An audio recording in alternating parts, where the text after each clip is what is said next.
जी हाँ दोस्तों, आप सबको नया साल की ढेर सारी शुभकामनाएं। और हम पूछना चाहते हैं कि आप नया साल में क्या करने वाले हैं, तो कुछ कीजिए मत, लगाइए बंशीधर चौधरी का गाना और होने दीजिए धूम धड़ाका धूम।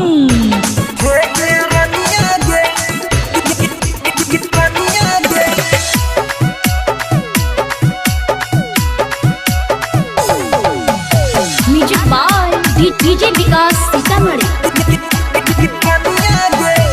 राजगीर पटन रांची, राजगीर पटन रांची, छोड़े लाइन हिता हे गे रनिया गे, हे गे रनिया गे, चले मनाइबै मुंगेर नया साल, हे गे रनिया गे, चले मनाइबै मुंगेर नया साल।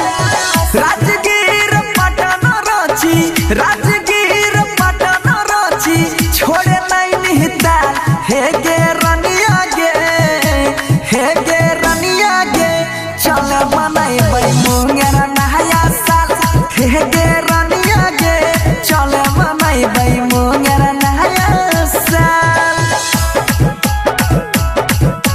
डीजे विकास मटियार कला Sitamarhi. Presented by Albina Recording Studio, Simran।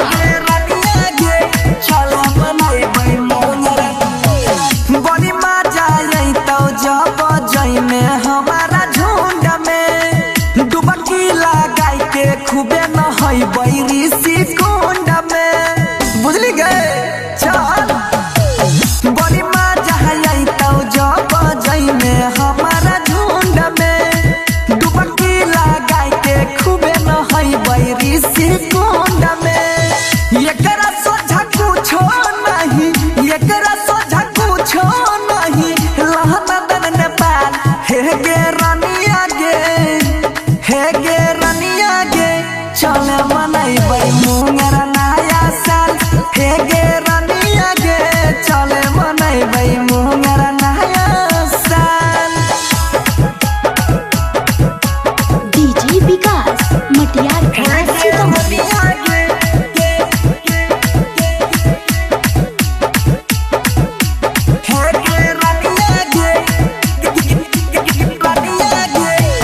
काली पहाड़ नामी चंडिका स्थान गे, दर्शन करैबो बड़ी दुर्गा माई के जान गे, दर्शन करके उद्धार हो जेबे गे।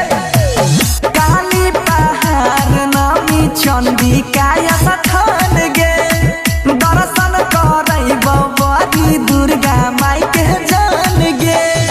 राइटर सोनू मनीष, राइटर सोनू महेश, जाय छै तत्काल हे गे रनिया गे, हे गे